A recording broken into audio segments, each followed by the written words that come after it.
When you think of Donald Trump, a few key titles probably come to mind: billionaire, president, and of course, owner of the Indianapolis Colts. Alright, so that last one didn't happen, but it was a real possibility many decades ago. A move like that certainly would have shaped the landscape of the NFL and maybe America. So without further ado, sit back and get your popcorn ready because you're watching Tales of the Gridiron and the time Donald Trump tried buying the Colts.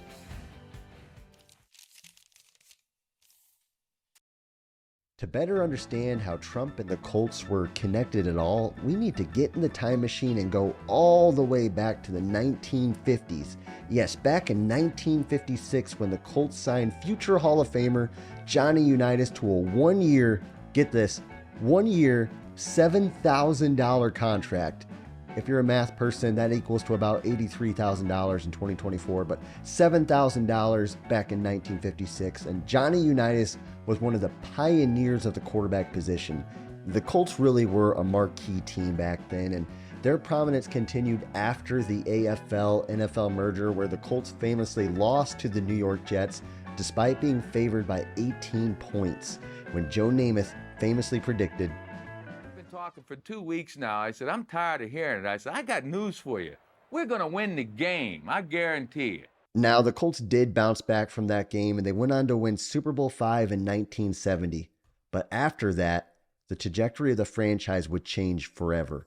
In 1972, Carroll Rosenbloom and Robert Irsay had an unprecedented move. They actually swapped franchises, with the Rams going to Carroll Rosenbloom and the Colts going to Robert Irsay.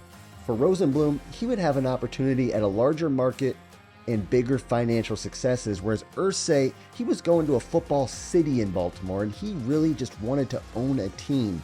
Unfortunately for Irsay, his time in Baltimore was rocky to say the least. I have not any intention of moving the team. If I did, I would tell you about it, okay? The Colts were inconsistent at best and were not close to the success they had in the 50s and 60s. And in addition to the poor play, the stadium, Memorial Stadium, was literally falling apart. So Robert Irsay fought to get a new stadium in Baltimore, a stadium that was safe and just provided modern amenities that Memorial Stadium didn't. Now, unfortunately for Irsay, the state and city were concerned about the new cost of a stadium, and they offered to renovate Memorial Stadium, but that was not good enough for Robert Irsay. And this is where you can insert Donald Trump. With the tensions high between Baltimore and the Irsay family, there were rumors that the Colts may be up for sale. Trump expressed interest in buying the Colts as he really had a great deal of interest in entering the world of professional football. And ultimately, Trump did make an offer to the tune of $50 million to buy the Colts. Now, later on, Trump ended up denying that he ever made this offer, but former NFL Commissioner Pete Rozelle said otherwise.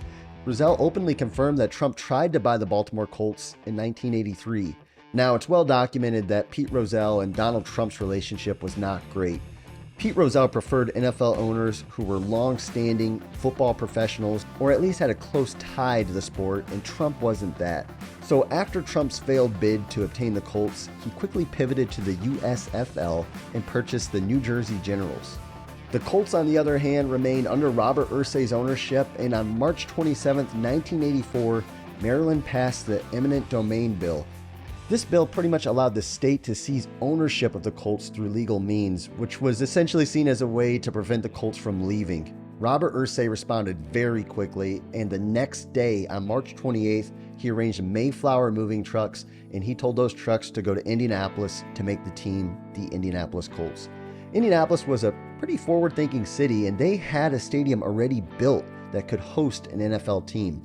So while Trump appeared to be making a legit bid at the Colts, it seemed like the stars were perfectly aligned for the Colts to leave Baltimore and come into a rare situation where there was already a pre-built stadium in Indianapolis. So with that in mind, we all know how history has played out with the Colts in Indianapolis, but I believe the story of Donald Trump making a legit bid at the Colts and possibly reshaping the landscape of the NFL and maybe America truly is a tale worth telling.